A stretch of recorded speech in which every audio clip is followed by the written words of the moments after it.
Hey, what up everybody, this is Stevie Breach coming to you. Thought I'd make a video after my Triple H video about me meeting John Cena at SummerSlam Access 2013.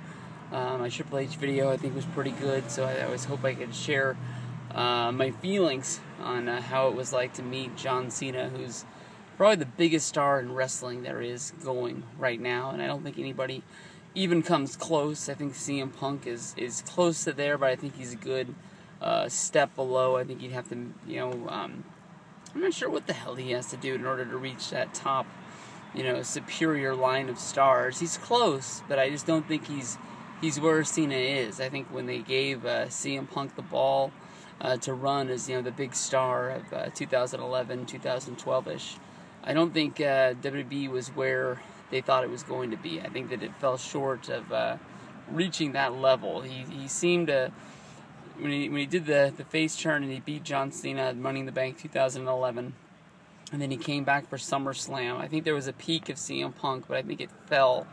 I think that star fell rather fast, and it got to the point where at least I was pretty bored of CM Punk and didn't want to see any more of him as a babyface. He just wore me out until that point that he finally turned on John Cena and The Rock, and then we finally got that heel CM Punk that was really good, that ran all the way through, I believe, WrestleMania, with him losing to Undertaker, his 2 matches with The Rock. That's pretty good to put on the CM Punk resume, but I honestly don't think he gives a fuck what I have to say. But this year at Access, me and Yaya, we sort of shot each other in the face pretty much. We bought 3 VIPs for the first, I guess you can say, A block of Access, where we had to meet John Cena, The Shield, and Daniel Bryan in a matter of 2 hours. Most of the guys really don't care that if you're in the line or whatever that is, they have to get those people out of there in order to get the next group of VIPs in there. I'm not sure who the second block of the first session was for Saturday of VIPs, but I knew it was 2 guys, and they needed to get us up out of the way. Well, I know Triple H was one.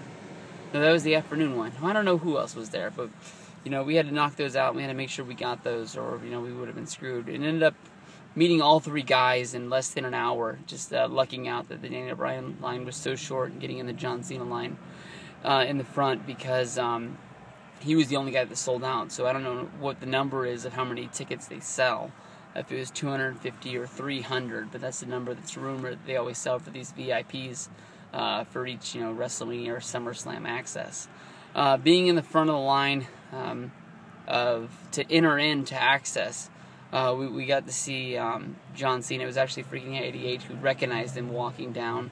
He took a picture with Scooby-Doo. We didn't actually see that, but it posted onto Twitter, and we pulled that up when we saw that. And I honestly thought that was pretty funny, and it sort of, has one thing for the anti-Cena fans to throw at him. And he's posing with these, I guess you can say mascot Scooby-Doos that WWE's making a movie for, and then he walked down and he greeted the Fruity Pebbles people. We saw him take pictures with all the members of the National Guard was there. He is the face of the WWE, and he has to do those things to make sure all those people feel like their sponsorship of WWE is going to a good thing, and they're not just really getting shafted and pushed off to the side. But we saw him walk all the way down, and we started the Cena chants up, and that was pretty fun, to get something going before you're even into the event. And Cena was dressed up in his full regular Cena gear, with the hat and the armbands, the wristbands. He was wearing the headband around his elbow in order to sort of shield off people seeing that softball shaped growth growing out of his elbow. Which is why he's gone now, and it was pretty visible even with that over it. But he was wearing his white Cena shirt with his shorts. The only thing that I wanted to, I didn't notice if he had them on or not, but I wanted to, when I met him, I wanted to bring up, I'm wearing knee pads right now just to talk to you. It's one of my favorite lines he's ever said from any of his promos that I like to bring up all the time, and I sort of forgot and didn't even noticed if he was wearing them or not.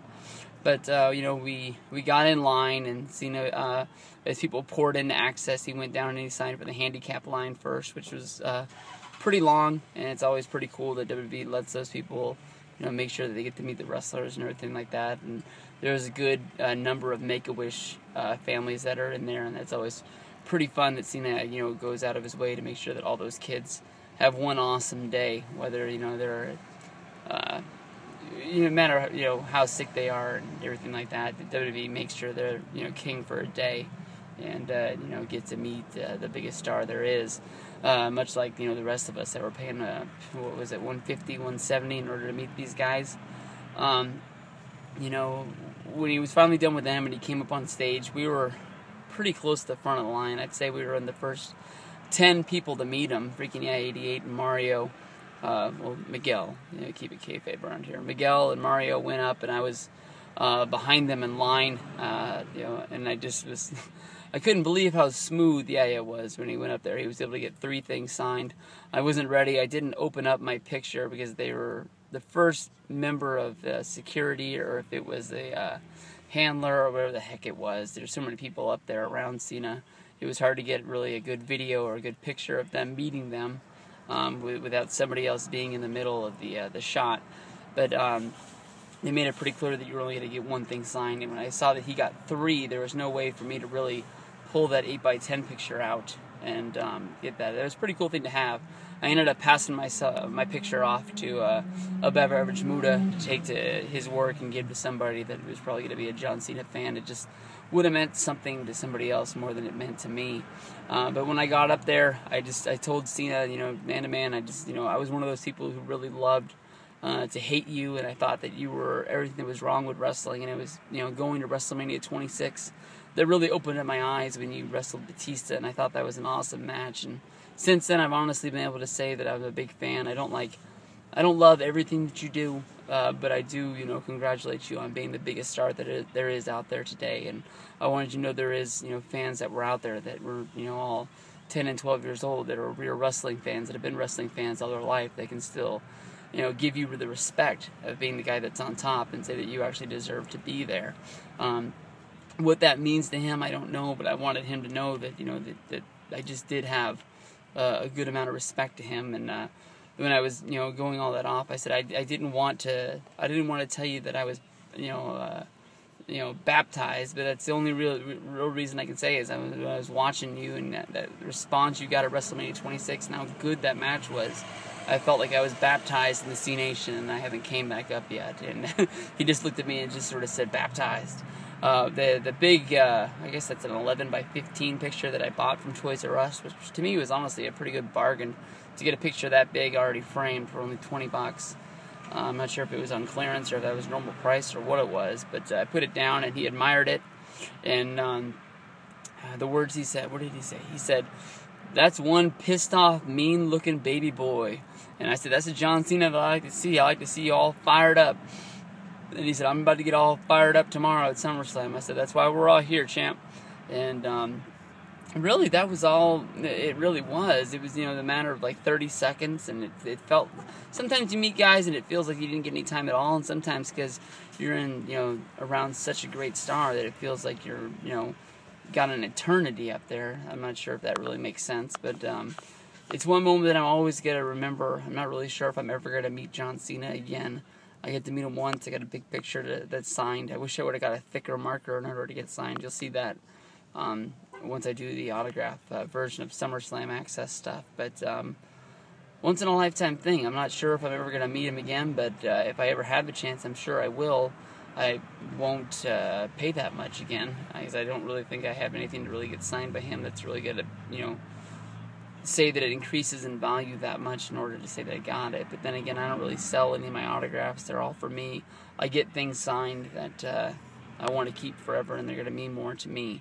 So if you guys get the chance, honestly, meet John Cena. He's always going to be that one guy that goes out of his way to make sure that he knows that that you're a fan and that he appreciates you being there. That's honestly what I felt like. I felt like I got mutual respect when I walked off that stage at Access. Good dude. Cena statue. That's what we did in the picture. Awesome. Thanks, guys.